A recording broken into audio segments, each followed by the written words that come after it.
Olá, galerinha, estamos aí de volta com mais uma aula.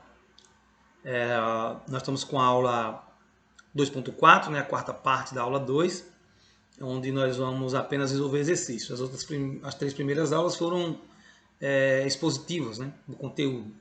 E agora nós vamos fazer a resolução de questões, ok? Então, depois da aula, não esqueça de se inscrever no canal, de dar o joinha e de ativar o sininho das notificações, ok?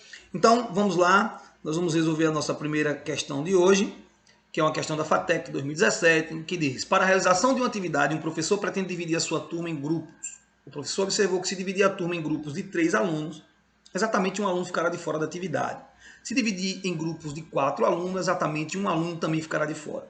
Considere que nessa turma há N alunos, dos quais 17 são homens, e que o número de mulheres é maior que o número de homens. Nessas condições, o menor valor de N é o número primo e não par, par e não divisível por 4, ímpar e divisível por 5, quadrado perfeito, cubo perfeito. Bom, pessoal, para a gente resolver essa questão, nós precisamos exatamente encontrar esse número N, porque só assim nós podemos analisar se ele é primo, se ele é ímpar, se ele é par, se ele é divisível por 4 ou por 5, se é quadrado perfeito, se é cubo. Então, nosso objetivo é encontrar esse número N. E, na verdade, nós não queremos encontrar um número N, nós queremos encontrar o menor valor N possível. Ou seja, poderíamos ter outros números aí. Nós queremos apenas o menor. Outro detalhe que nós temos que observar é que se o professor quisesse dividir em grupo de 3 alunos, sobraria um aluno. Ou seja, esse número N que nós estamos procurando, ele não é divisível por 3. Se quisesse formar grupos de 4 alunos, sobraria um aluno. Ou seja, esse número não é divisível por 4. Outro detalhe da nossa questão é que nós temos, nessa quantidade de alunos, 17 homens. E o número de mulher é maior que o número de homens. Então vamos lá. Bom, nós vimos que o número de alunos nessa sala, nessa turma, ela não é divisível por 3. Ele não é divisível por 3. Ele deixa resto 1. Mas se eu tomar essa quantidade de alunos, essa N quantidade de alunos, e tirar um aluno, significa que agora sim poderá ser divisível por 3. O que é que eu quero dizer? N não é divisível por 3, mas se eu tirar um aluno, ou seja, N menos 1, é divisível por 3. Com o mesmo raciocínio, a gente conclui que N não é divisível por 4, mas se eu tirar um aluno, ou seja, N menos 1, é divisível por 4. E se agora N menos 1 é divisível por 3, N menos 1 é divisível por 4, então N menos 1 vai ser divisível por 3 vezes 4, 12.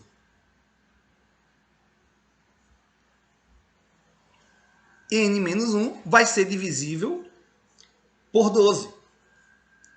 Nós temos que existe 17 homens na turma, né, nessa turma, e o número de mulheres é maior que o número de homens.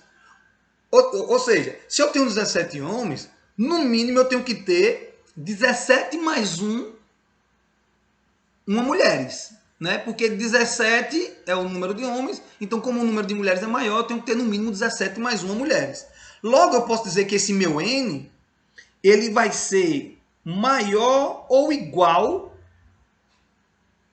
a 17 mais 17 mais 1.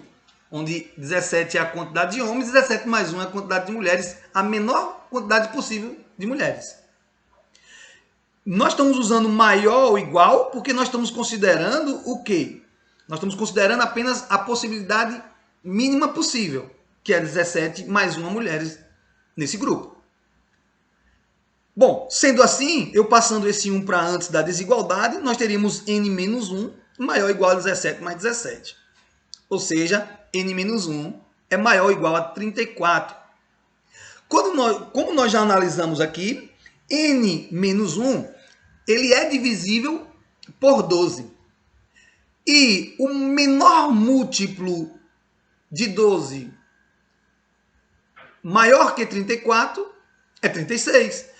Então, o menor múltiplo de 12 maior ou igual a 34 é 36. Dessa forma, o nosso N menos 1, a menor possibilidade para N menos 1 é 36. Logo, nós temos que n menos 1 é igual a 37. Agora sim, como nós sabemos o valor de n, que é 37, nós podemos então resolver a nossa questão. E como nós temos que n é igual a 37, nós vamos concluir que n é um número primo e ele não é par. Logo, a alternativa correta é a letra A. Ok? Então, vamos lá, galerinha. Ele não é um cubo, ele não é um quadrado perfeito, ele não é par, ele não é divisível por 5. Ok? Então vamos para a nossa próxima questão, que também é do Pré-Uni, SEDUC 2017. O CFM, Conselho Federal de Medicina, publicou nesta quarta-feira, 13, resolução com as novas regras para autorização de cirurgia bariátrica, destinada a reduzir capacidade de absorção do intestino em pessoas obesas. A principal mudança é a ampliação do número de doenças que justificam a indicação da cirurgia para pacientes com IMC, índice de massa corpórea, entre 35 e 40 kg por metro quadrado. Um paciente com 180 kg precisava ficar com 2/3 do seu peso para se enquadrar nas novas regras de autorização da cirurgia bariátrica, pois os outros requisitos já estavam satisfeitos. A meta do paciente é conseguir esse objetivo em 4 meses. Se no primeiro mês ele conseguir reduzir 1/9 do seu peso, no segundo 3/5 da quantidade do primeiro, quantos quilos ele precisa perder nos 2 meses seguintes para atingir seu objetivo? Bom, nós queremos saber quantos quilos ele precisa perder nos 2 meses seguintes, ao primeiro e ao segundo mês, para que ele fique com 2/3, ou para que ele esteja com 2/3 do seu peso. Então, a primeira coisa que nós vamos fazer é encontrar com quantos quilos ele precisa estar para fazer a cirurgia. Bom, ele tem 180 quilos, precisa estar, né? Ou poderia considerar também perder 1/3, mas ele precisa estar com 2/3 do seu peso. Ou seja, nós temos que calcular 2/3 de 180. 2/3 de 180. Calculando 2/3 de 180, nós encontramos 2 vezes 180, 360. É uma multiplicação de uma fração por um número, 360. Sobre 3 vezes 1, 3. Isso é igual a 120. Logo, nós temos que ele precisa perder.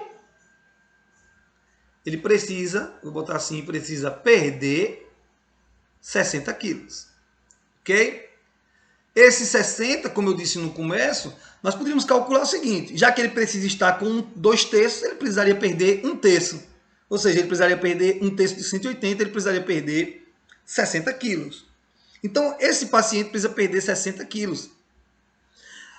E ele perdeu no primeiro mês 1/9 do seu peso. Então, vamos ver quanto ele perdeu no primeiro mês. Porque sabendo quanto ele perdeu no primeiro e no segundo, nós vamos saber quanto ele precisa perder nos próximos 2 meses seguintes. No primeiro mês ele perdeu 1/9 do peso. Ou seja,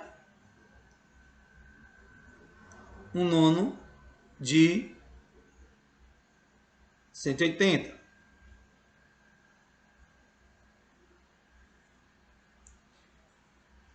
Significa que ele perdeu 180 sobre 9. 1 vezes 180 e 9 vezes 1. Que significa que ele perdeu 20 quilos no primeiro mês. Vamos agora ver quanto ele perdeu no segundo mês. No segundo mês, ele perdeu 3/5 do que perdeu no primeiro. Ou seja, ele perdeu 3/5 de 20.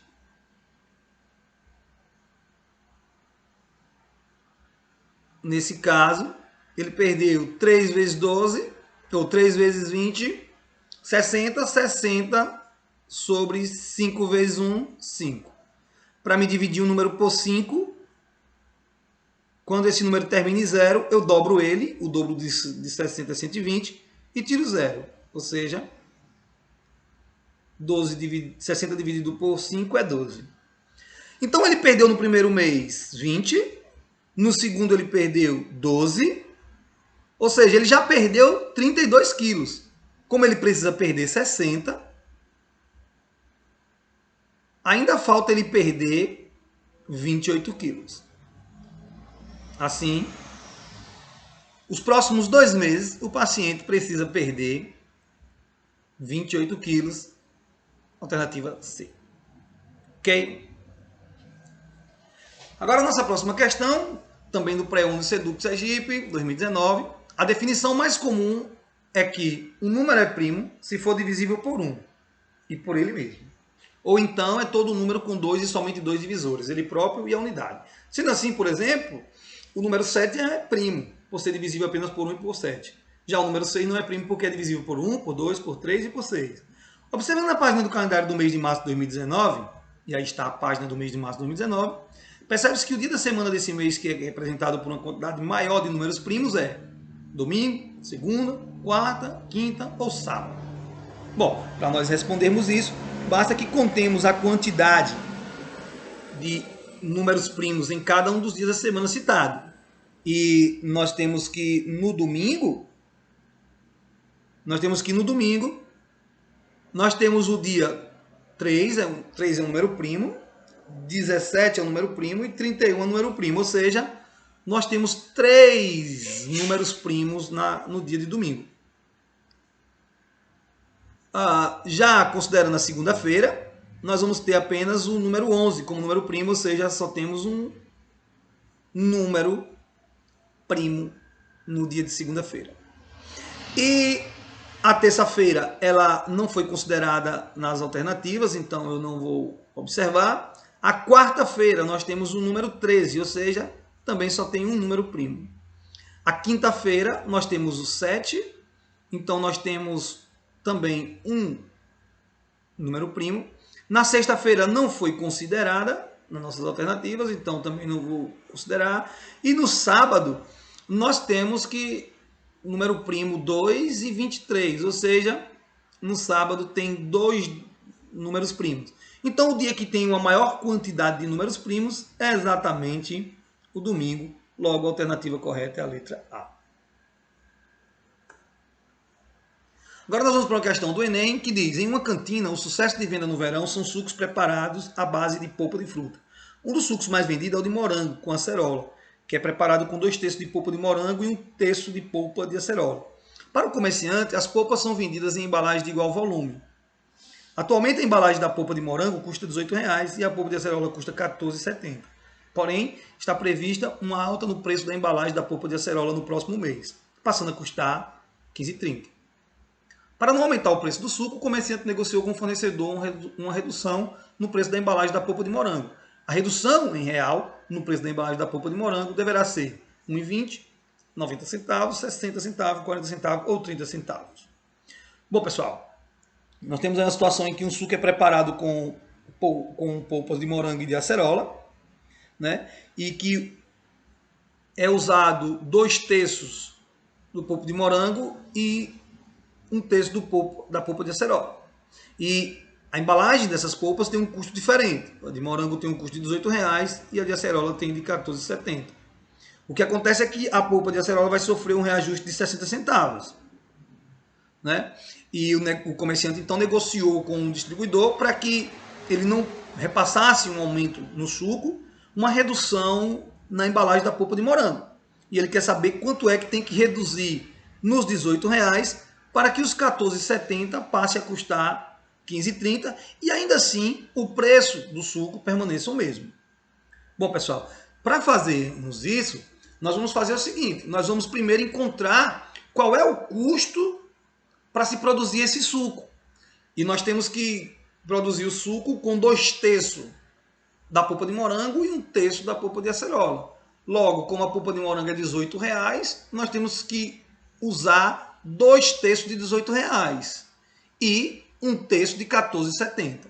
Ou seja, quando eu calculo 2/3 de R$18, eu tenho um custo de R$12 para usar morango e tenho um custo de R$4,90 quando eu calculo 1/3 de R$14,70 para usar a polpa de acerola. Ou seja, no total o custo é de R$16,90, o valor do custo com o morango e com a acerola. Então esse valor ele vai ter que ser mantido, né? O que acontece é que nós vamos ter que diminuir desse preço do morango para que esse preço aumente. E por conta disso, o custo da polpa de acerola, quando esse valor de R$14,70 aumentar, será 1/3 de R$15,30, pois sofrerá um reajuste de 60 centavos. Então, 1/3 de R$15,30 é R$5,10. Agora nós vamos ver quanto vai ficar o custo, né, da parte correspondente ao morango. Fazendo o quê? Fazendo a subtração de 16 menos 5,10. Ou seja, o custo da polpa de morango não poderá mais ser de R$12. Ele terá que ser um custo de R$11,80. Mas esse custo de R$11,80 não é o preço da embalagem total do morango. Ele é correspondente apenas a 2/3 do valor, né? Lembrando que esse R$18,80 ele vem da diferença entre R$16,90, que é o total, o preço total do suco, menos R$5,10, que é a parte de acerola. Então essa parte aqui é a parte do morango. Não é todo o valor da embalagem de morango, né? Então esse valor é 2/3 do valor correspondente à embalagem da polpa de morango. 2/3 do valor da polpa de morango, do novo valor, aqui é o novo valor da embalagem da polpa de morango, tem que ser igual a R$11,80. E por isso, eu vou fazer essa continha, nós temos que o valor da nova embalagem de morango é R$17,70. Vou fazer essa continha aqui, nós temos 2/3 de x igual a R$11,80, ou seja, nós temos que 2x é igual a... Esse 3 que está dividindo vem multiplicando.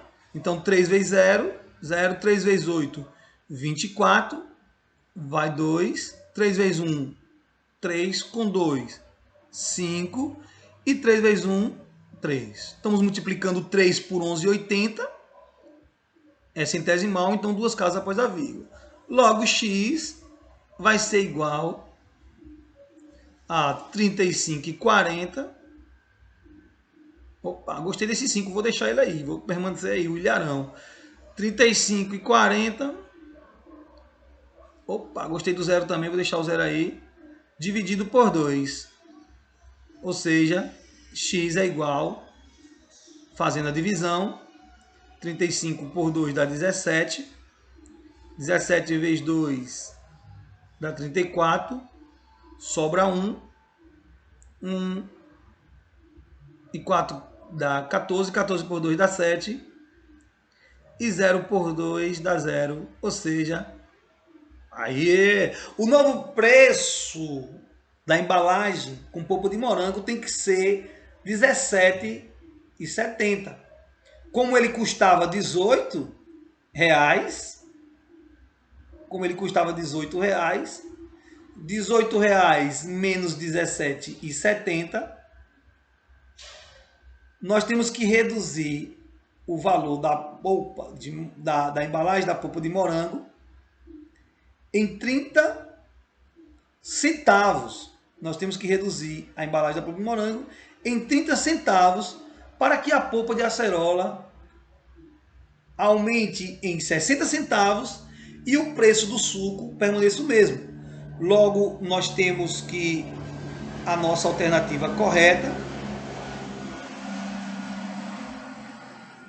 é a letra... A nossa alternativa correta é a letra E. A letra E. Nós poderíamos pensar também da seguinte maneira, retomando para cá. Nós poderíamos considerar da seguinte maneira. Nós temos uma polpa de morango, ou nós temos um uso de 2/3 da polpa de morango e o uso de 1/3 da polpa de acerola. Ou seja, nós usamos o dobro de porção de morango em relação à porção de acerola, né? Isso significa que se eu vou reajustar em 60 centavos a acerola, eu só preciso diminuir a polpa de morango, só preciso diminuir no valor da embalagem da polpa de morango 30 centavos, já que corresponde cada porção de acerola a 2 porções de morango. Então, se eu reduzir 30 centavos, daria o equivalente a aumentar 60 centavos na polpa de acerola. Ok, galerinha? Então, é só uma observação de uma possibilidade de fazer isso de outra forma. Então, nós vamos agora para a nossa próxima questão, que é também uma questão do Enem. Para uma temporada das corridas de Fórmula 1, a capacidade do tanque de combustível de cada carro passou a ser de 100 kg de gasolina. Uma equipe optou por utilizar uma gasolina com densidade de 750 gramas por litro. Iniciando a corrida com o tanque cheio na primeira parada de reabastecimento, um carro dessa equipe apresentou um registro em seu computador de bordo, acusando o consumo de 4/10 da gasolina original existente no tanque. Para minimizar o peso desse carro e garantir o término da corrida, a equipe de apoio reabasteceu o seu carro com a terça parte do que restou no tanque na chegada ao reabastecimento. A quantidade de gasolina utilizada em litros no reabastecimento foi... Bom, pessoal, nós temos aqui o seguinte, que inicialmente,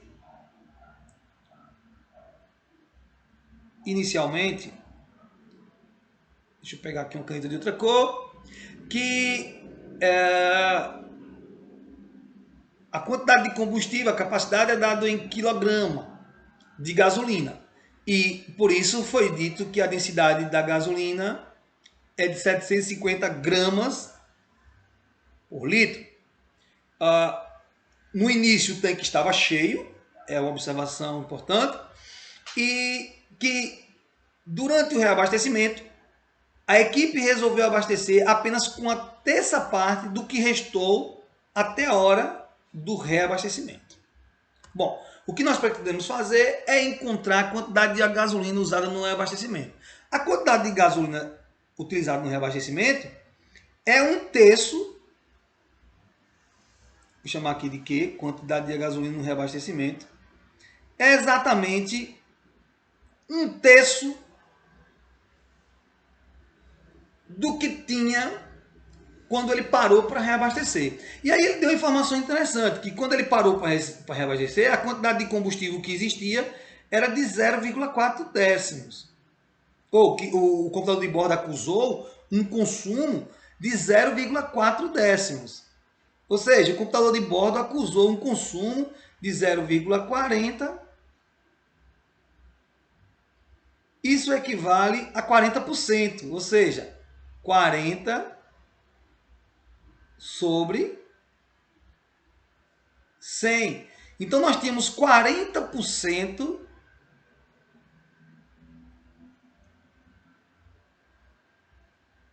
do combustível que foi consumido. Se foi consumido 40%, significa dizer que o que restou de combustível no carro e o que se constatava de combustível no carro na hora do reabastecimento era exatamente 0,6, ou seja, era 60%. Então, agora sim, nós temos a segunda informação. Nós estamos querendo encontrar 1/3 do que restou. Nós estamos querendo encontrar 1/3 de 60%. 1/3 de 60% do quê? Do volume de combustível. Do volume de combustível. Nós queremos calcular 1/3 de 60%. 60% de quanto? Do volume do combustível. E aí nós temos outra informação. A informação é de que a massa desse combustível, ela nos foi dada, que é